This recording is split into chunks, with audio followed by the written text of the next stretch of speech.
Passamos então ao segundo painel do nosso seminário. As instituições de ensino estreitam os espaços de convívio da sua comunidade e no âmbito de sua inserção, realizando atividades que demandam a participação de seu quadro docente. O painel As atividades de adensamento institucional e os subterfúgios para a não remuneração do trabalho dos professores pretende discutir o caráter das convocações para o trabalho, quando realizadas na forma de convites, frente ao conceito de tempo, à disposição do empregador e às negativas de pagamento ao trabalho extraordinário. Convidamos o professor Cássio Felipe Galvão Bessa, diretor do Simpro-RS, para assumir a coordenação do painel. E para compor a mesa, convidamos Dr. Marcelo José Ferlin D'Ambroso, desembargador do Tribunal Regional do Trabalho da 4ª Região.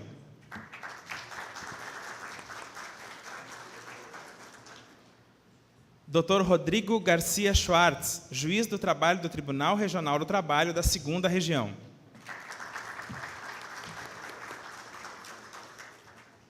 Dr. Rogério Fleshman, procurador do Ministério Público do Trabalho da 4ª Região.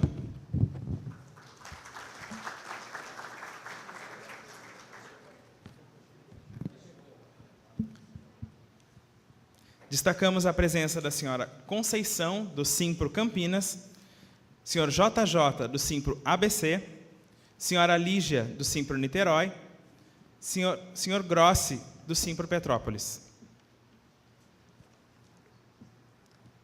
Com a palavra, o professor Cássio Felipe Galvão Bessa, do Simpro-RS.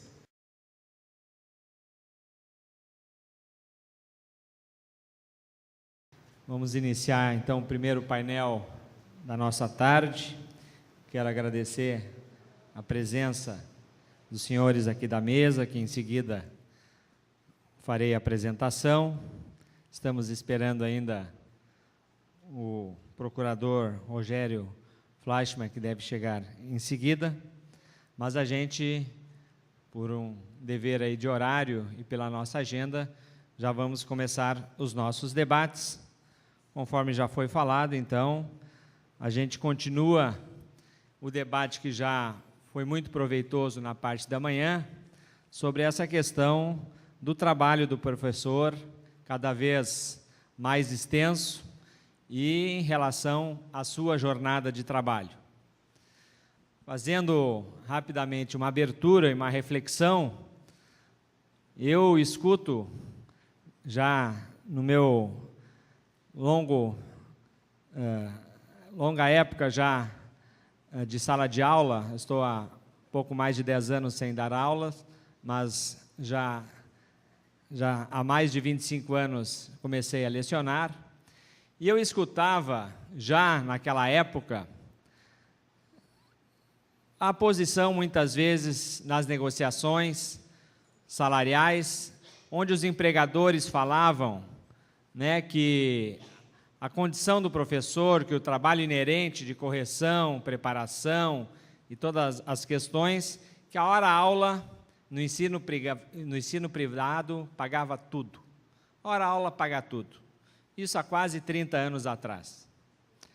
Pois, naquela época, né, a gente fazia avaliações, a prova era uma prova mensal, herdeiros ainda do tempo da sabatina.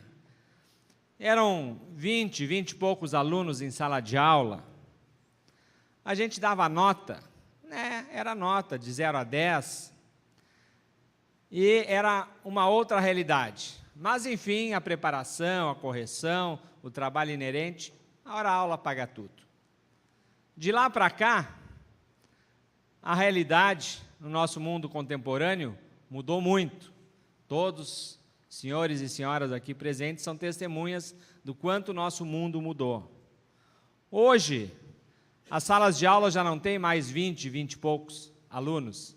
Salas de aulas são repletas de alunos, seja na educação básica. Eu mesmo dei aula para uma 5ª série aqui num colégio em Porto Alegre, com 48 alunos numa 5ª série.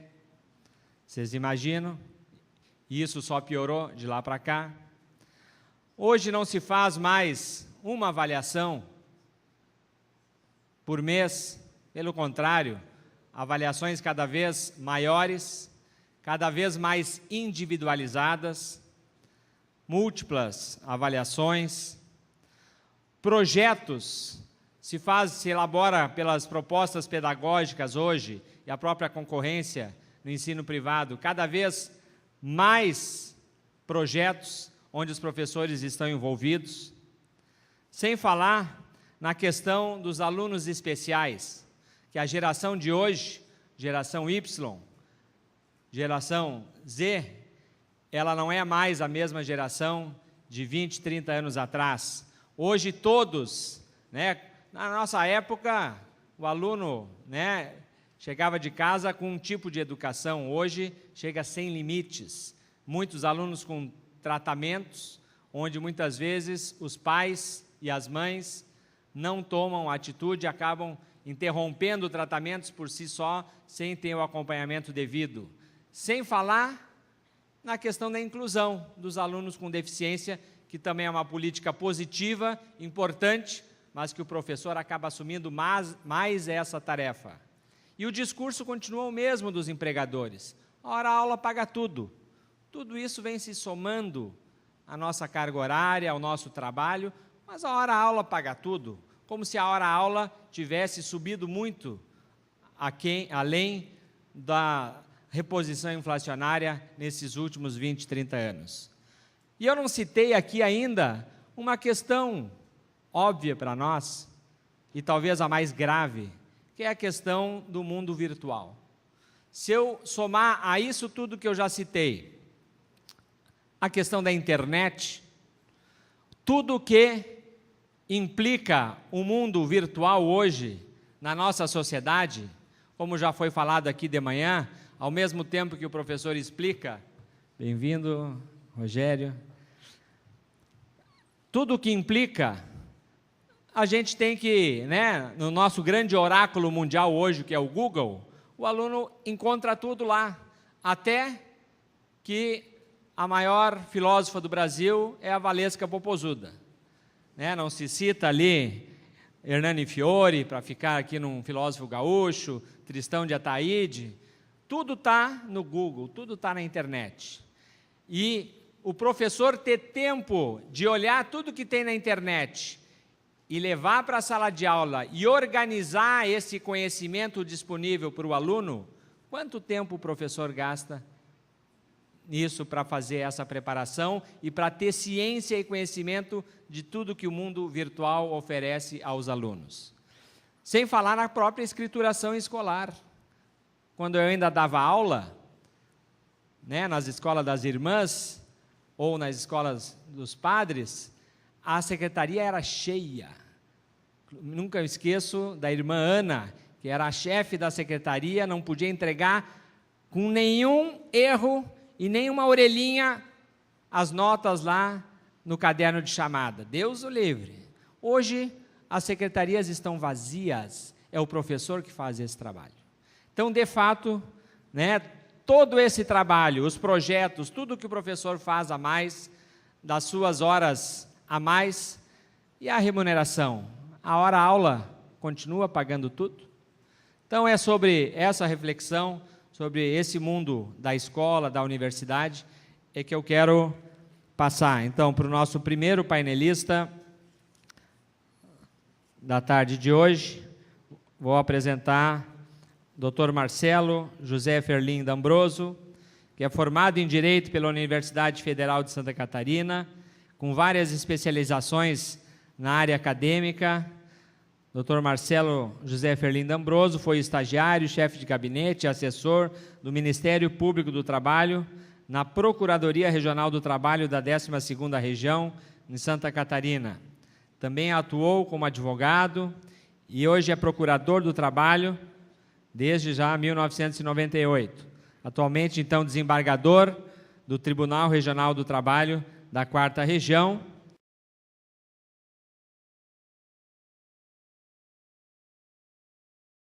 Cumprimento os meus colegas painelistas, na pessoa do nosso presidente da mesa, Dr. Cássio, e digo da minha alegria em participar desse seminário, porque nos tira um pouco da função de gabinete e nos põe de volta ao contato com a base. E é interessante porque magistério é uma palavra parecida com magistratura, e são profissões que absorvem, tal qual um sacerdócio, assim como o Ministério Público, uma advocacia. Trazendo os exemplos aqui da área jurídica, temos inúmeras outras profissões que também, no mundo moderno, acarretam esse tipo de dedicação às pessoas que realmente se preocupam com aquilo que fazem. E quanto mais tu te dedica, mais tu é demandado em contrapartida. E essa é a realidade, efetivamente, do professor. Pois bem, lembrando aqui que o Dr. Cássio falou na pesquisa do Google para a preparação de aula, o tempo que se gasta. E é verdade. Pesquisando no Google, para preparar esta palestra aqui, eu me deparei com uma expressão: a dor e a delícia de ser professor. E é verdade. Porque o tempo que se gasta compilando todo o material, selecionando, pensando aquilo que vai ser útil como troca de conhecimento com as pessoas a quem se pretende fazer este intercâmbio, é algo que exige uma dedicação quase que sobre-humana. Pois bem, eu fiz uma pesquisa, primeiro, na matriz constitucional, que nós temos sobre o ensino, a educação e o professor. Nós temos lá no artigo 205, a educação, direito de todos, dever do Estado, da família, visará pleno desenvolvimento da pessoa, seu preparo para o exercício da cidadania e, principalmente, sua qualificação para o trabalho. Qual trabalho? Não só o trabalho regido sob a égide da CLT, né, da Consolidação das Leis do Trabalho, mas qualquer trabalho, trabalho empresarial, trabalho autônomo, o trabalho do profissional liberal, o trabalho do servidor público, qualquer trabalho. Então, este é um objetivo da educação. E no artigo 206, nós temos como princípio do ensino uma particularidade, que é a própria valorização dos profissionais da educação escolar. Por aqui, então, nós temos um envolvimento quase que redundante entre professor e trabalho, trabalho e professor, porque o trabalho do professor visa justamente a qualificação para o trabalho. Seguindo adiante, na Lei de Diretrizes e Bases, nós vamos encontrar lá que a educação abrange processos formativos no trabalho. E a educação escolar deverá vincular-se ao mundo do trabalho e à prática social. Então, nós temos aí esta redundância na própria Constituição e na legislação de base que rege a educação e o ensino no Brasil.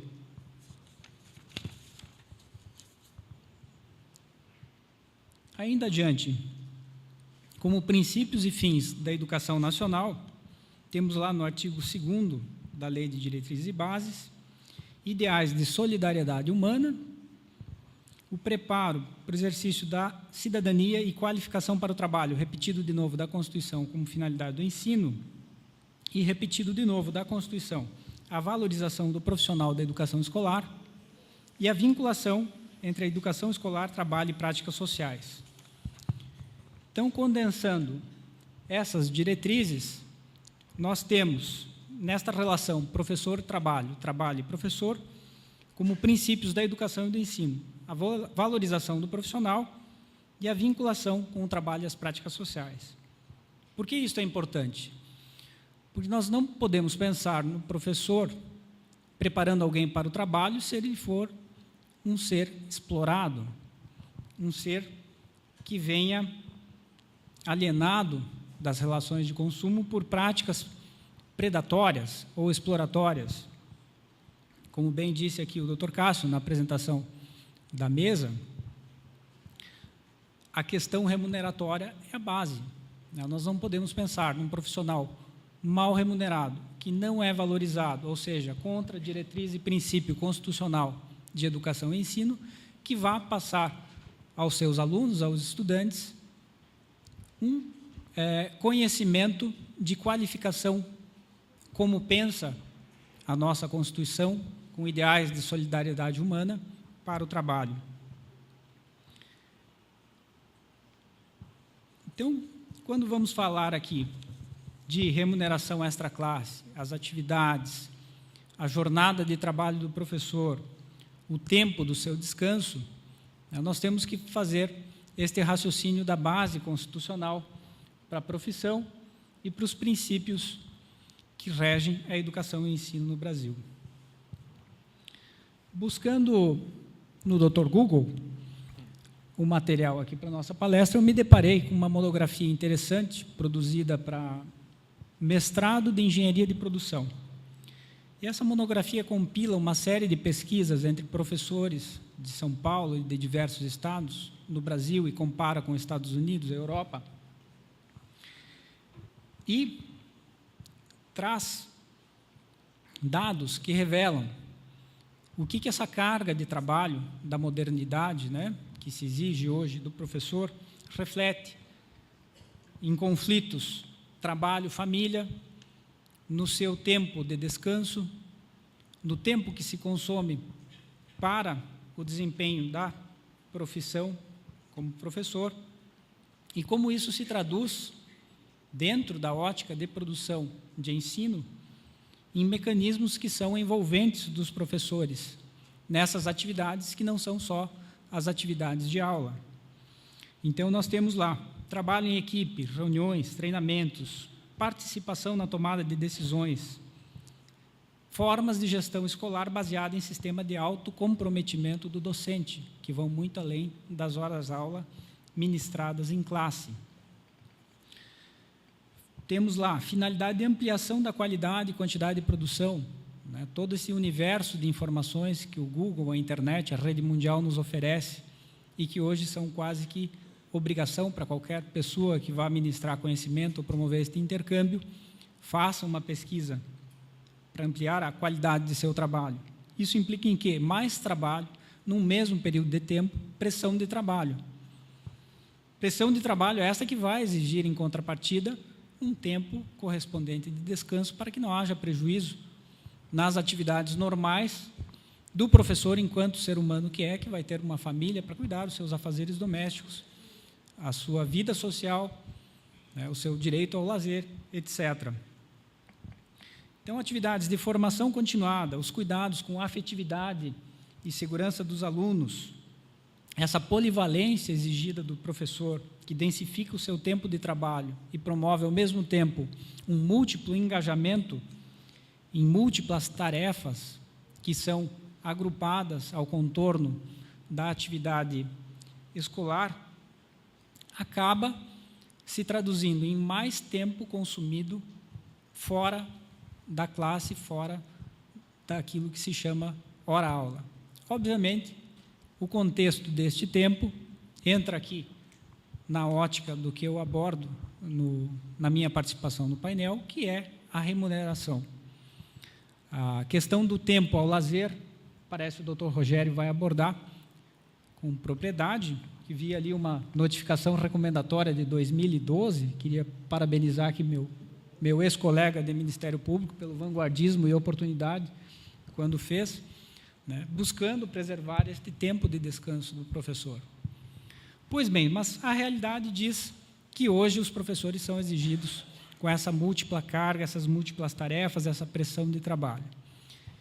Isto ocorrido na prática, nós teremos que ter a contrapartida de prestação remuneratória, é o mínimo que se pensa. E aí nós buscamos conceito do que nós poderíamos separar hoje em tempo de ensino e tempo de trabalho do professor. E essa autora dessa monografia interessante de engenharia de produção, Graciela Faria, fala que tempo de ensino é aquele disponibilizado em sala, no qual o professor está com os alunos.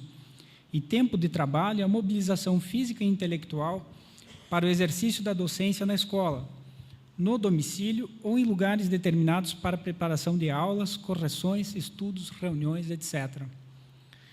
Então, nessa cisão aqui do tempo do professor, nós podemos ver que tempo de ensino corresponderia, então, à hora-aula e tempo de trabalho corresponderia às atividades extra-classe. Uma situação e outra é justo seja identicamente remunerada. Resultado daquela pesquisa feita nesta monografia está ali abaixo, citado no slide, que dentre os professores participantes da pesquisa, 72,6% mencionaram passar por situações nas quais o trabalho impede de fazer alguma atividade pessoal ou familiar, vivenciando conflitos com origem no trabalho e impacto sobre a família.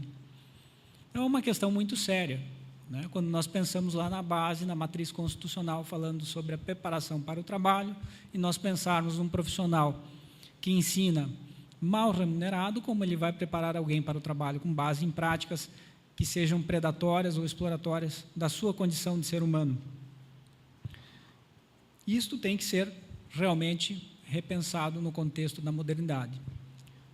Mas, ocorrida a sobrecarga de trabalho, terá de haver a contrapartida remuneratória. E onde é que nós encaixamos, então, a questão distinção? Tempo de ensino fica na hora-aula, tempo de trabalho do professor, compreendendo todas essas atividades múltiplas de, por exemplo, alimentar sites, né?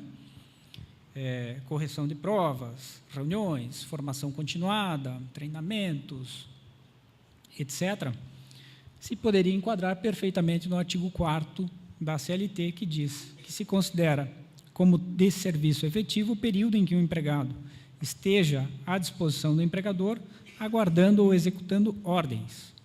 Não me resta nenhuma dúvida que essas convocações para o trabalho, treinamento, reuniões, alimentação de sites, formação continuada, participação na tomada de decisões, cuidado com a afetividade e segurança dos alunos, etc., sejam uma forma de trabalho, um tempo que o professor está efetivamente à disposição do empregador e que merece ser remunerado por isto.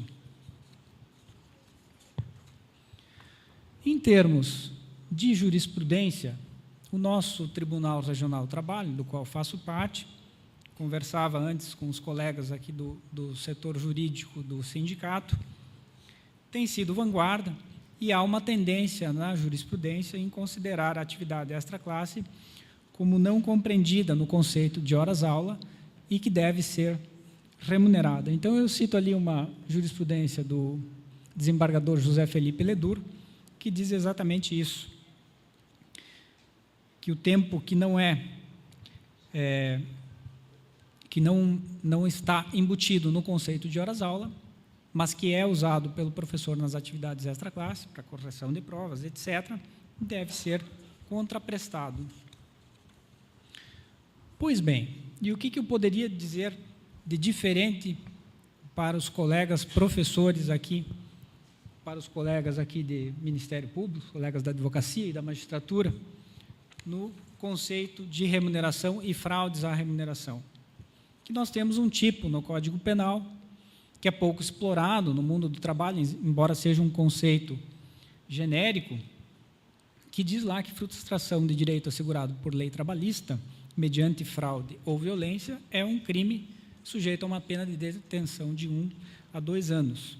Como é uma norma penal trabalhista genérica, né, aqui os senhores e senhoras podem imaginar diversas situações em que o mascaramento deste tempo que o professor fica à disposição do empregador, mediante dissimulação por mecanismos diversos, pode configurar, em tese aqui, o crime do artigo 203 do Código Penal, e além da ação trabalhista que pode ser feita, pode haver uma denúncia para a Polícia Federal, que é a polícia apta a fazer a persecução penal desse tipo de delito. E aí o enquadramento fica fácil com a CLT, no artigo 9º, onde diz lá que serão nulos de pleno direito os atos praticados com o objetivo de desvirtuar, impedir ou fraudar a aplicação dos preceitos contidos na lei trabalhista. Então, o empregador frauda o pagamento ao professor, usa da sua força de trabalho de forma dissimulada e não remunera esse trabalho, ele poderá, além do ilícito trabalhista, estar também sendo enquadrado num ilícito penal. Então, colegas, seria basicamente esta a minha pequena contribuição aqui para este painel, e gostaria de dizer que ouvi que bem-aventurados são aqueles que falam pouco, porque deles será o reino da plateia, que a minha participação está se encerrando neste momento aqui. Eu devolvo a palavra ao presidente. Obrigado.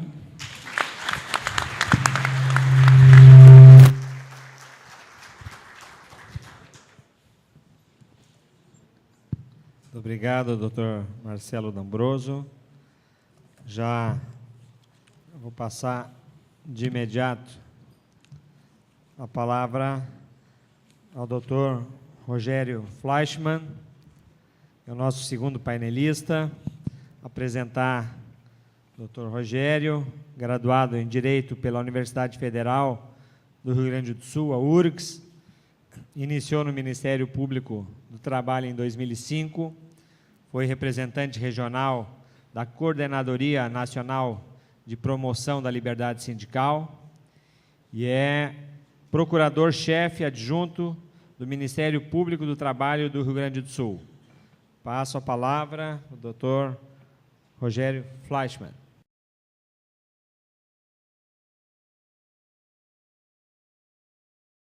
Parabenizar o Simpro pelo evento. O ano passado o colega Gilson participou, né, e esse ano a gente está aqui participando porque vê nesse assunto um tema de altíssima relevância, não é só para o magistério, na verdade é para todo trabalhador, né?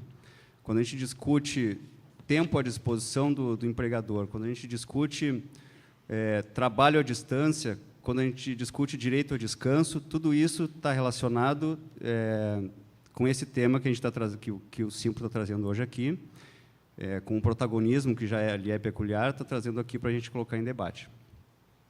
Eu vou iniciar com uma provocação, porque eu sou filho de professora e, desde sempre, eu vi minha mãe trabalhando em casa. É normal, portanto, o professor trabalhar em casa, né? Isso é uma questão, inclusive, prática, não tem como ele preparar a aula se ele está dando a aula, ou não tem como corrigir a prova se ele está aplicando a prova. Isso, nas negociações que a gente fez com o Simpro, o Sinep, lá no ano de 2011, 2012, ficou bem claro, do ponto de vista do sindicato patronal, um posicionamento no sentido de que o professor tem que se comprometer com a atividade docente, né? É uma categoria que a gente sabe que, historicamente, é comprometida com a sua profissão. Historicamente, o professor é uma pessoa que se doa, que se dedica, enfim, porque tem, no fim do seu trajeto, o objetivo de ver aquele aluno minimamente formado para o mercado de trabalho e para a vida em geral. Então, esse ponto ele tem sido objeto de discussão na jurisprudência.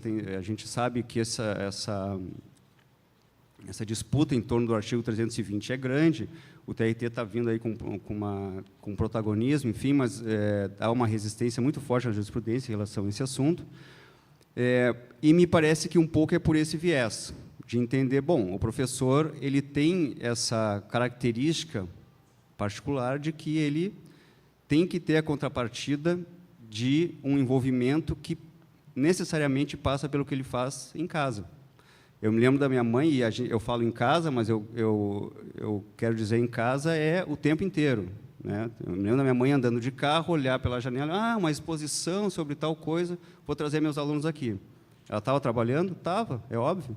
Estava lá olhando, viu que tinha uma exposição, se lembrou que ela estava tratando daquele tema em sala de aula e percebeu que aquela exposição seria importante para os alunos dela participarem e melhorarem a condição de estudo. Pois bem, isso é um fator.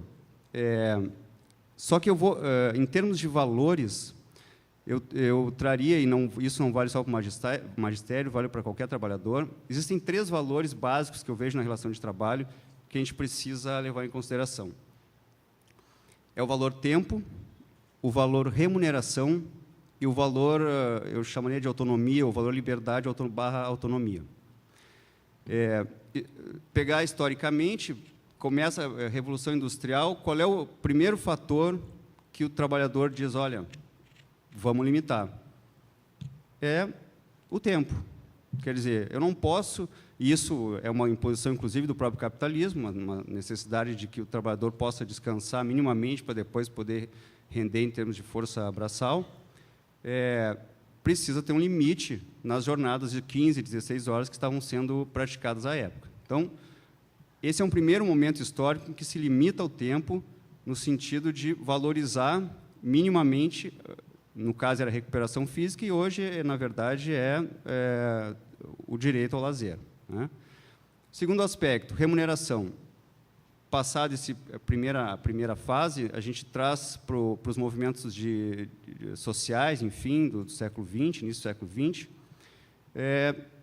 inclusão social vem na forma da remuneração, melhoria da remuneração. É um segundo processo, um segundo movimento, e que hoje continua em franco desenvolvimento. E o terceiro elemento, autonomia, liberdade, é um elemento complicado para o mundo do direito do trabalho. Quer dizer, quando se fala em autonomia e liberdade, a pessoa diz, bom, então não tem relação de emprego. Porque relação de emprego é subordinação. Relação de emprego é o empregador define e o trabalhador segue aquele padrão à risca.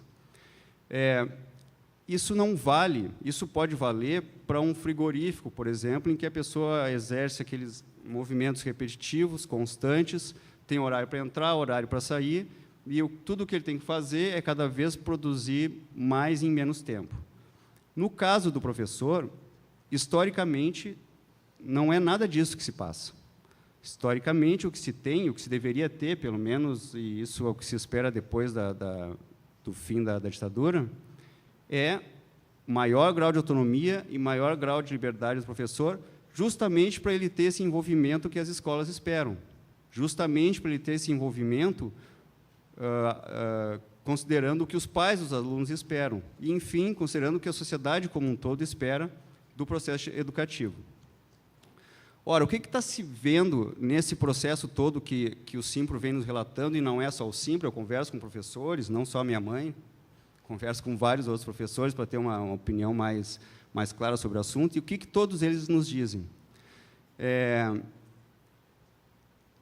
Eu estou perdendo o meu tempo, eu estou perdendo aquele limitador de tempo que eu tinha, então eu estou cada vez mais ocupando meu tempo com o meu trabalho, a minha remuneração está cada vez mais achatada e a minha autonomia e minha liberdade estão reduzidas. Por quê? Porque eu tenho demanda constante do meu orientador pedagógico, eu tenho demanda constante dos pais dos alunos me procurando e dizendo, eu estou te pagando, então tu faz isso, por que tu deu nota assim para o meu filho, porque deu nota assado. O que eu estou vendo é o seguinte, não tem como sustentar. Como é que tu tira o tempo, tu segura a remuneração e tu tira a autonomia e a liberdade? Onde é que vai ficar esse processo? Quer dizer, não tem saúde física nem mental que vá dar conta dessa situação. Então, eu vejo com bons olhos a saída que o TRT aqui está trazendo. Eu não vejo ela como uma saída ideal, vamos remunerar o tempo que está fora. Mas, se é para diminuir tempo, se é para aumentar o tempo do trabalho, se é para diminuir a autonomia e liberdade, o que sobra é aumentar a remuneração. O que não pode é os 3 fatores ficarem numa situação de indignidade. E aí, nesse processo todo, eu agradeço as palavras do meu colega e meu ídolo, Dr. Marcelo. Ídolo porque ele fala em sair do gabinete, mas quando ele atuava no Ministério Público, era o primeiro a botar uma roupa bem batida e ir para o meio do mato, né, doutor Marcelo, para resgatar trabalhador em condição análoga de escravo, enfim. É um líder para nós e atualmente, no TRT, está cumprindo uma excelente função lá de protagonismo. A gente fez uma mediação, por provocação do Simpro, foi em 2011, né, doutor, professor Marcos, 2011 e 2012. Simpro, Sinep, sentamos juntos para discutir esse assunto, porque acreditávamos na época justamente que não há uma solução pronta e acabada para isso. A gente tem que construir, porque a gente está tratando de educação, e quando se fala de educação, é um processo complexo, que existe envolvimento, mas tem que levar em consideração todos os aspectos que eu já salientei. Trouxemos a negociação, o Sinep veio inicialmente, trouxe algumas contribuições, e em determinado momento saiu da mediação. O que me sobrou? Sobrou o Simpro reivindicando uma postura e sobraram alguns indicativos da parte do Cinep. Eu tomei a iniciativa de pegar aqueles indicativos como um princípio mínimo a ser adotado, reduzir isso a uma recomendação, e a gente expediu a recomendação para as escolas privadas do Estado do Rio Grande do Sul. O relato do Simplo, como feedback disso, é que surtiu um efeito, pelo menos houve um início de sensibilização sobre o assunto, e eu acho que isso evolui, inclusive, em termos de norma coletiva. Vocês já estão uma pequena parcela em norma coletiva que está sendo tratada. Eu vou ler para vocês o que a gente tirou é bem curtinho, tirou de indicativo, e que como eu estou dizendo, é um indicativo, é aquilo que são possibilidades que se aventou à época.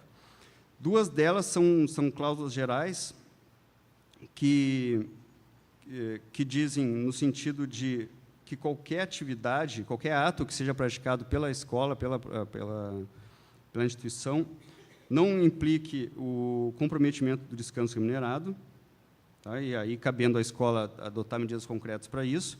Então, esse é um item, e a outra cláusula geral é recomendando que haja um permanente diálogo com professores, alunos responsáveis, porque aí entra, obviamente, os pais, os alunos responsáveis pelos alunos, um constante diálogo sobre o excesso de labor extraclasse. Tá? Então, essas são duas cláusulas gerais e que aí vai a depender da criatividade e dos processos particulares de cada escola.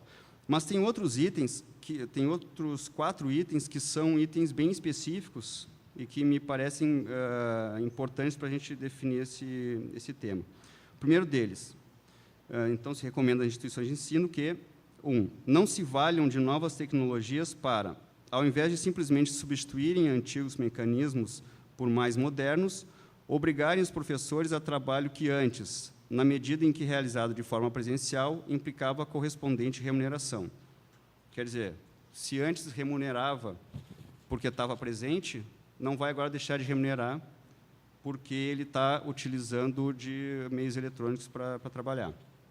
Segundo, não exijam dos professores interação eletrônica direta com os alunos e seus responsáveis, inclusive na modalidade de recuperação permanente. 3. Não exijam dos professores postagem eletrônica de material didático de forma regular e fragmentada, ou seja, feita para períodos curtos e submetida a constante renovação ou utilização, especialmente quando se trate de material de complementação da aula nela não fornecida. E, por último, não transformem a postagem eletrônica em mecanismo de interlocução permanente com o aluno.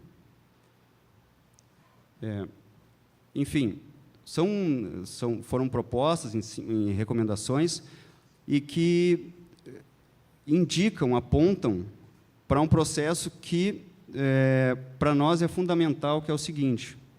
Esse tempo eu estava lendo a Zero Hora e uma professora falava de velocidade e tal, ela disse o seguinte, nessa era da velocidade, que a gente está com o celular o tempo inteiro mexendo, e aí desliga o celular, vem aqui, conversa no e-mail, liga, pega o telefone, fala.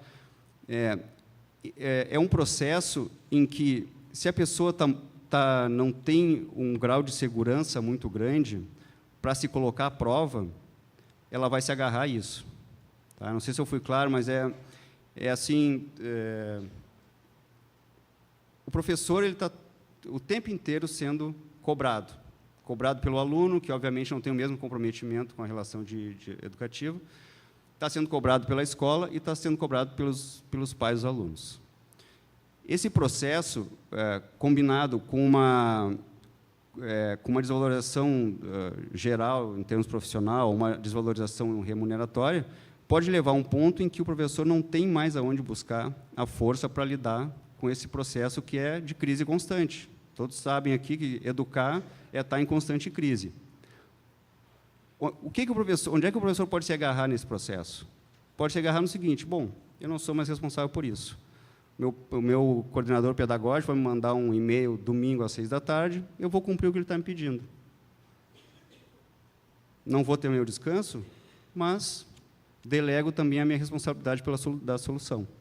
Então, o perigo disso, me parece, além da questão toda do direito ao descanso, enfim, que evidentemente a gente concorda, O perigo disso é a gente tirar da mão do professor a autonomia, a liberdade e a responsabilidade por gerir o processo educativo. E aí a gente está criando exatamente o oposto do que a gente quer, pelo menos é o que se fala o tempo inteiro, que é melhorar a educação no Brasil, para a gente ter uma sociedade mais justa e solidária. Então, por isso que eu falo no protagonismo do Simpro, nesse assunto, porque, evidentemente, se não houver um cuidado muito especial nesse ponto do que o professor está fazendo e o quanto ele está sendo demandado e pressionado, a gente corre o risco de perder em qualidade em termos de educação. É isso, eu não sei se está previsto um debate, enfim, alguma conversa depois, mas a gente está à disposição. Obrigado.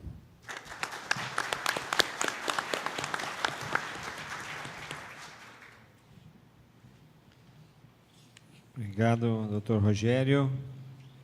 Passar de imediato, então, a palavra ao nosso terceiro painelista da tarde, doutor Rodrigo Garcia Schwarz, juiz do trabalho do Tribunal Regional do Trabalho da 2ª Região e professor universitário.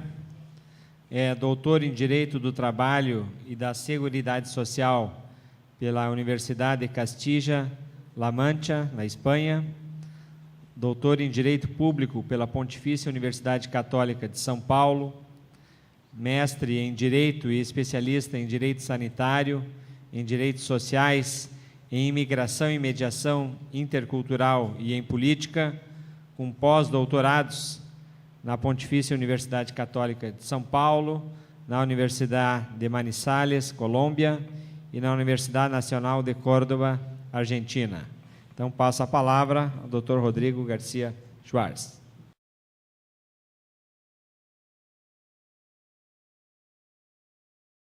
É uma alegria estar aqui com todas e todos, e agradeço ao Simpro por dois pontos, duas questões. A primeira é a possibilidade de retornar a Porto Alegre, porque para um porto-alegrense exilado lá na longínqua Guarulhos, voltar a Porto Alegre sempre é uma coisa muito boa, motivo de grande satisfação. E a segunda, além do convite em si, pela oportunidade do evento e, eu diria mais, pelo cuidado que tiveram com esse evento, de trazer aqui talvez uma brecha, uma possibilidade, uma interlocução de operadores jurídicos com os advogados do sindicato, também, por sua vez, operadores jurídicos, mas já mais comprometidos com a questão sindical, e professores.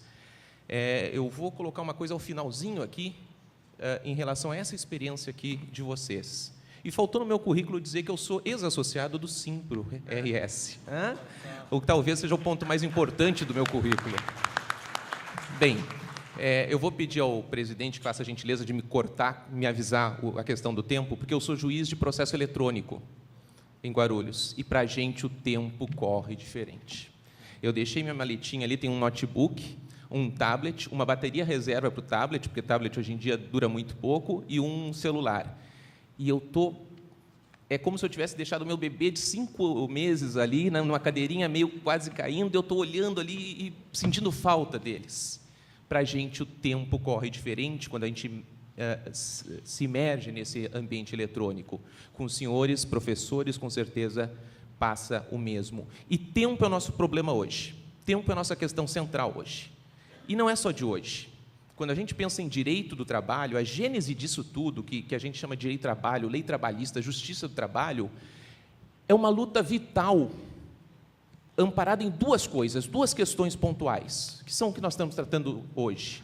Tempo de trabalho, duração do trabalho e, consequentemente, do repouso, e salário por esse trabalho, pagamento pelo trabalho. Quando a gente pega a primeira convenção internacional da OIT, lá no comecinho do século passado, ela é sobre duração do trabalho, tempo de trabalho. E já lá se colocou uma coisa muito complicada, uma coisa muito ponderável que não se colocou na primeira convenção, porque tinha que se discutir isso mais. Uma convenção do OIT é um tratado internacional.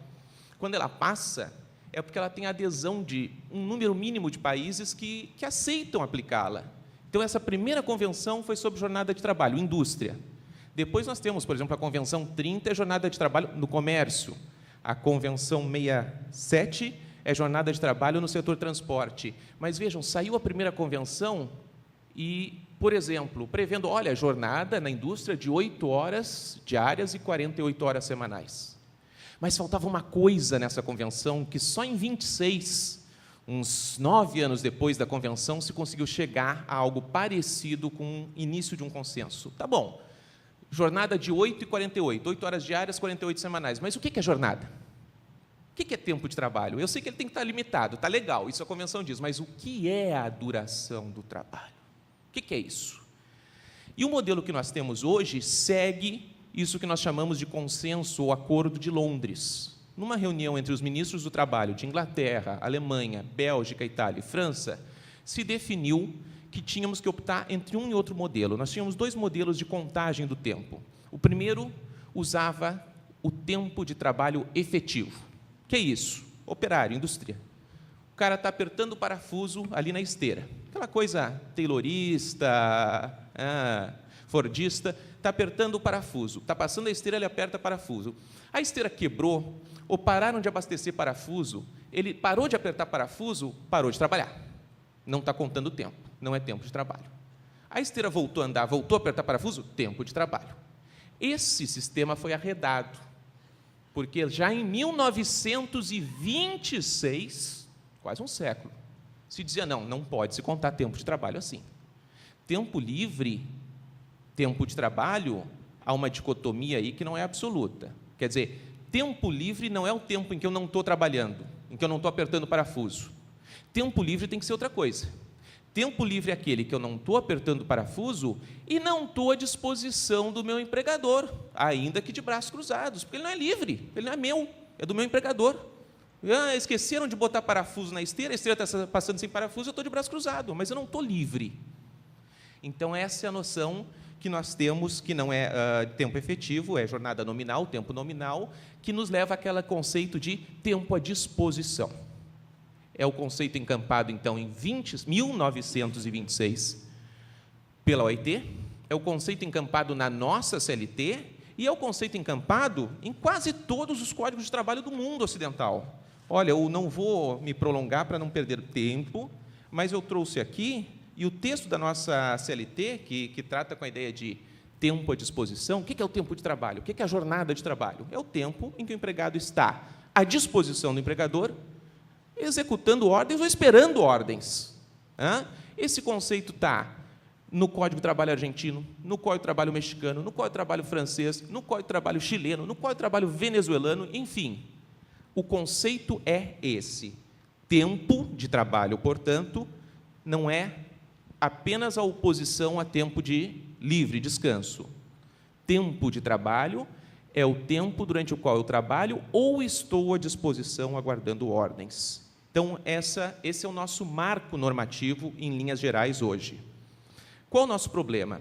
Eu estava acompanhando as palestras da manhã e, apesar de ser professor, a minha vivência é um tipo de docência no ensino superior, eu não tenho a vivência em outros segmentos da educação, mas concluindo que realmente, quando nós falamos de professor, nós falamos assim de uma pleiade de atividades.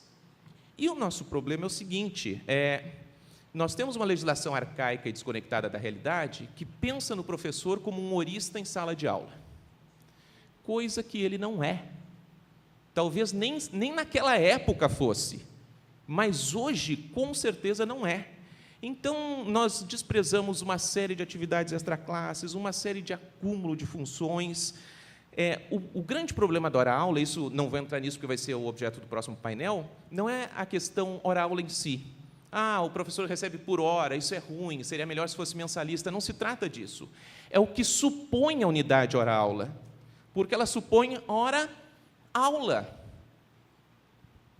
E a hora do professor não é a aula apenas. A aula é uma das suas múltiplas. Quando a gente vê a LDB ou PNE, nossa, o professor é um mini Hércules. É bonito até de ver. Olha, o professor faz isso, ele vela por isso, zela por isso. Mas, enfim, em que tempo? De que forma? Quer dizer, a atividade do professor, obviamente, vai muito além da atividade em classe. Vai muito além disso. Ela pode ser uma atividade extraclasse na sala dos professores, em outro ambiente, na sua própria casa, enfim. Então, um aspecto central é esse, é pensar, para aí, não dá mais para aceitar a realidade escandalosa de uma ideia de hora-aula. Então, vamos falar em hora-atividade. Ah, precisa mudar a lei? Talvez nem precise mudar a lei. Precisa mudar a mentalidade, principalmente de quem julga isso no futuro, até para impulsionar uma negociação coletiva nesse sentido. Vejam, há um argumento, e o doutor tocou bem, que eu já escutei como professor. Olha, a hora-aula cobre isso aí.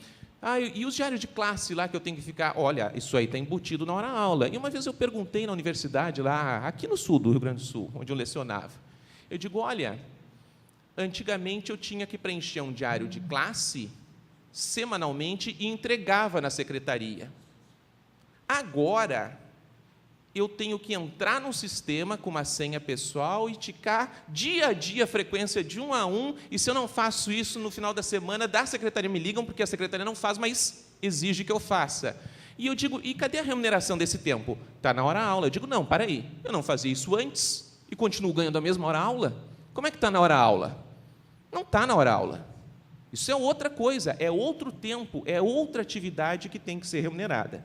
Então, uma necessidade grande, me parece, de um enfrentamento de um problema. Vocês têm aqui uma posição vanguardeira no âmbito do TRT4. Nós, em São Paulo, ainda temos posições muito recalcitrantes em relação a isso. Uma posição vanguardeira e necessária é essa: acabar com essa ideia de coisas embutidas na hora-aula. Hora-aula é a hora que eu estou na aula, na classe. Mas não é a minha única atividade. Eu tenho uma série de outras atividades que complementam ou são intrínsecas, são com ela inexoravelmente relacionadas, que faz o bojo aí das atividades do professor. A mesma coisa, eu vi alguém comentar hoje de manhã a ideia dos convites. A educação infantil, então, me dá pena, porque a gente, como juiz, vai ouvir lá uma reclamação trabalhista de um professor, de uma professora de educação infantil, aí se fica discutindo assim, então, a escola convidava para a festinha do Dia dos Pais, que acontecia num sábado, mas não era obrigatório. Ele podia não ir.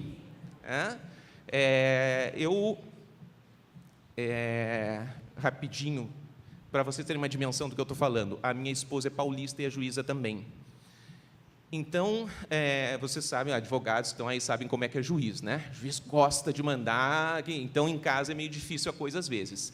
E como é a minha esposa e ela é paulista, ela está na terra dela, eu cedo.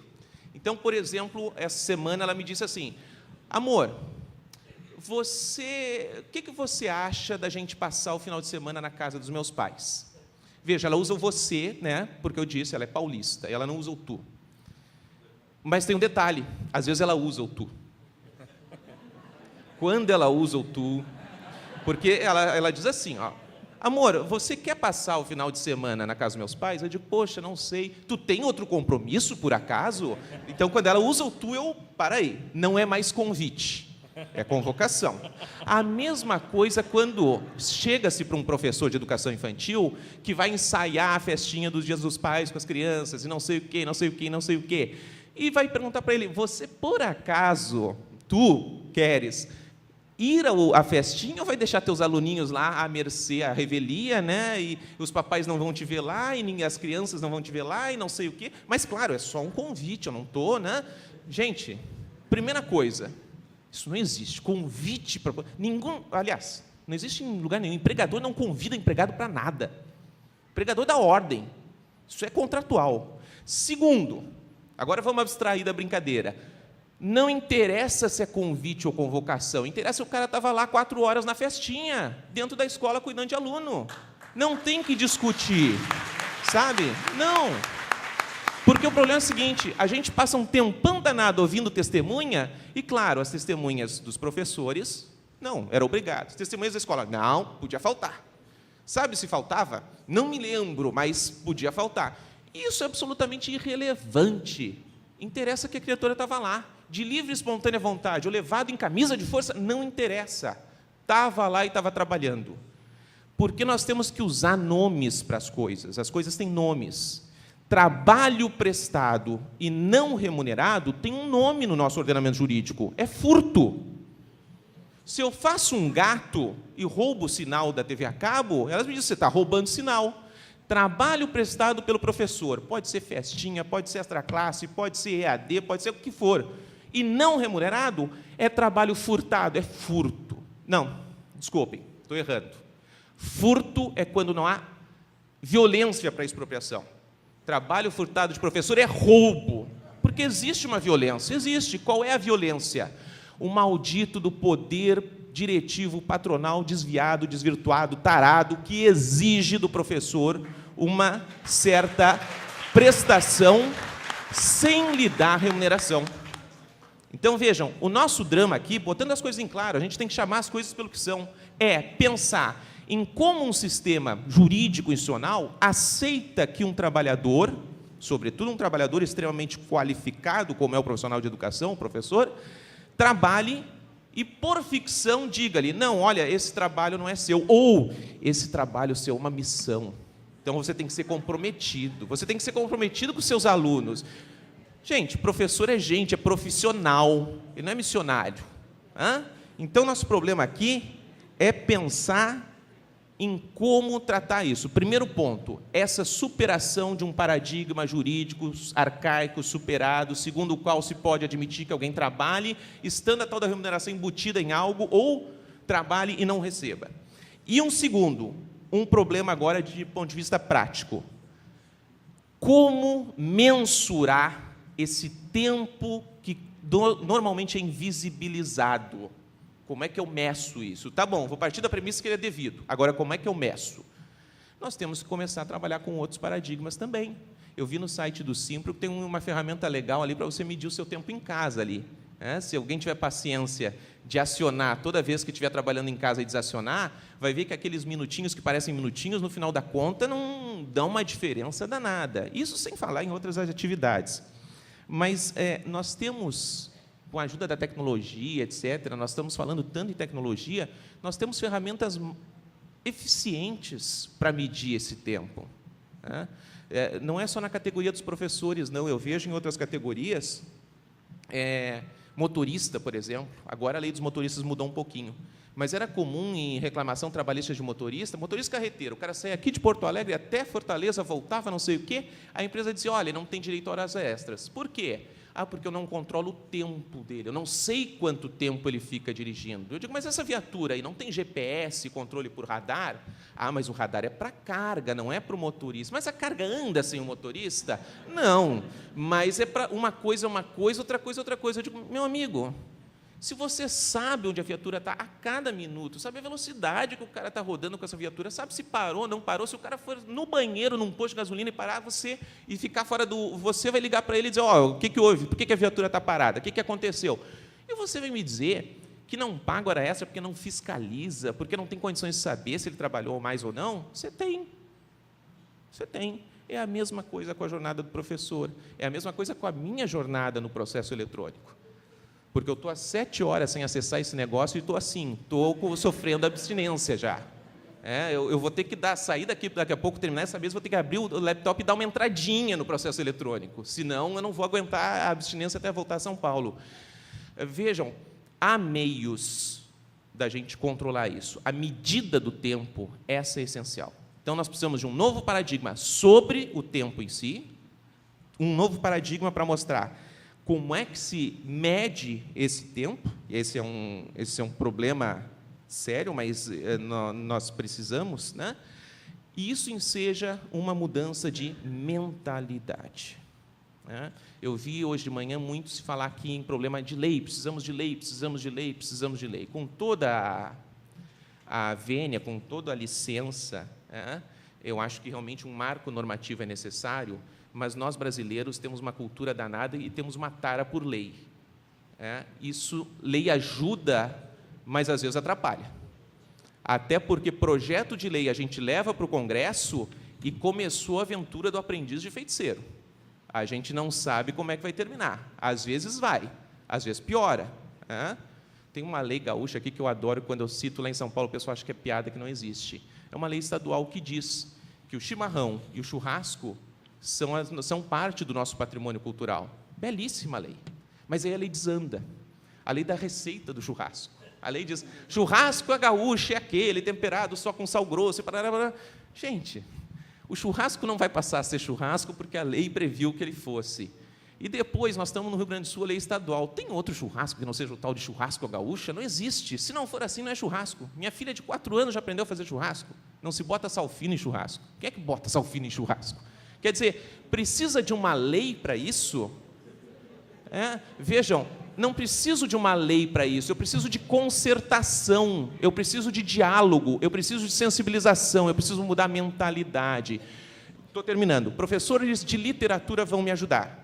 Tem um livro que eu adoro, tem algum professor de literatura? Deve ter. Tem um livro que eu adoro, acho maravilhoso, acho que melhor que Gilberto Freire, esse negócio todo, retrata a alma do brasileiro. Grande Sertão Veredas. É um livro fantástico. E Grande Sertão Veredas tem uma coisa muito a ver com o que nós estamos colocando aqui a respeito da lei. Quem lembra do enredo, mais ou menos, lembra que nós temos um personagem, eu acho que é Riobaldo, né? Riobaldo. Então tá, então não estou tão mal. Obrigado, professor. O Riobaldo. O que acontece com o Riobaldo? Ele se engaja em um bando lá de jagunços, e em um determinado momento, por força de algumas coisas, ele, quando o chefe desse bando se afasta, morre, ele seria alguém que teria a possibilidade de assumir o comando desse bando. Mas o Riobaldo é um covarde, não quer assumir nada.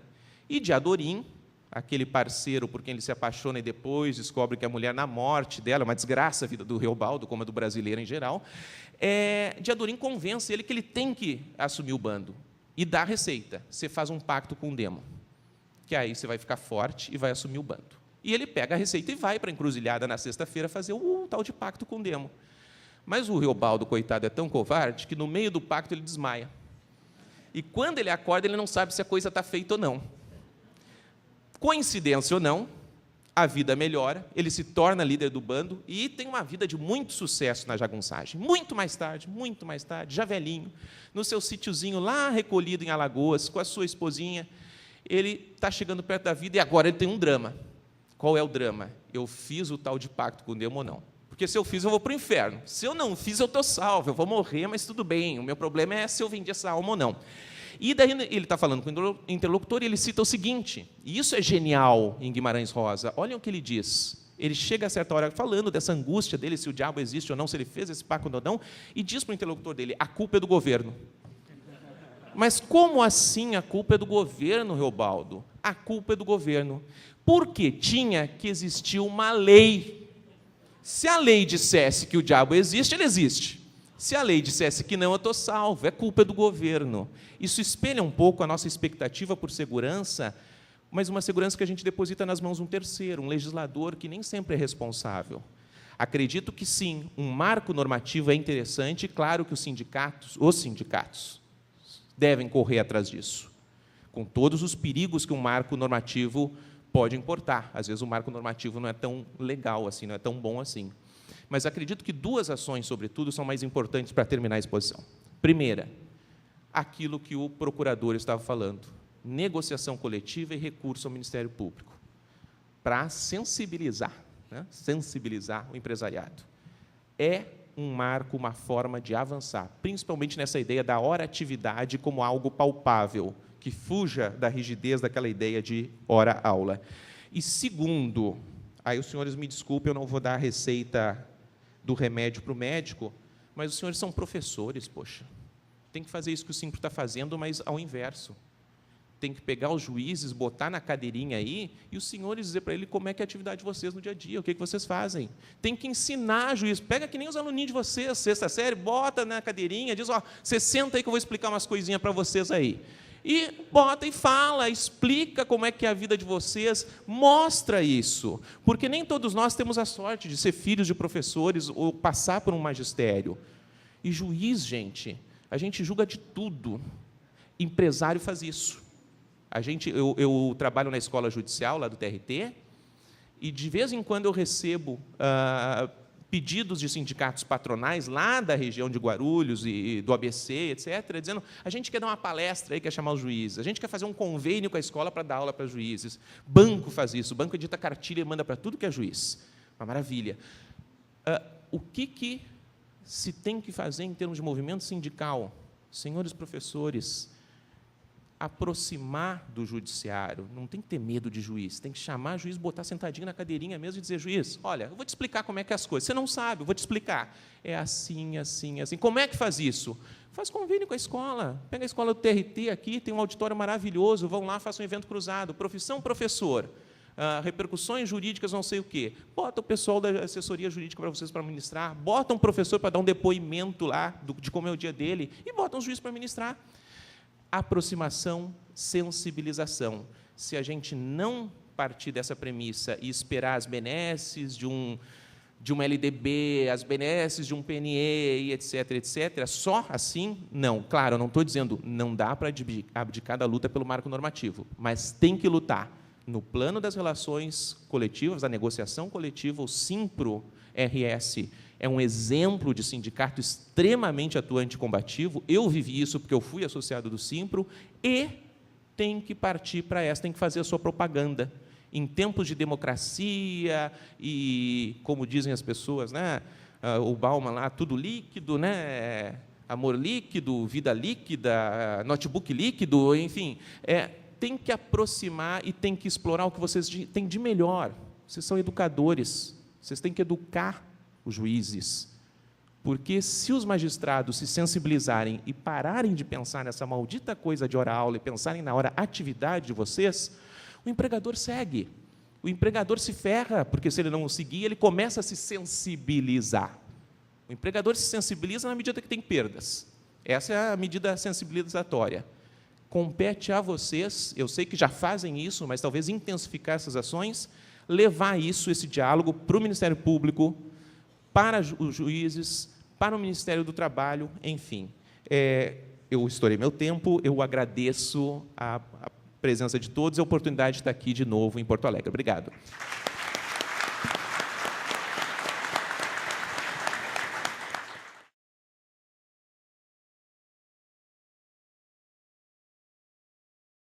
E a gente, então, vai entrar agora num período de manifestações, né? A princípio, vamos abrir 5 inscrições para manifestações de 4 minutos, né? E após a gente retorna com as respostas e a fala final dos painelistas.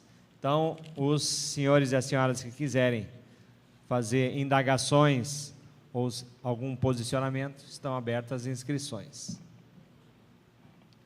Professora Margot, aqui de Porto Alegre, diretora do Simpro, primeira inscrita.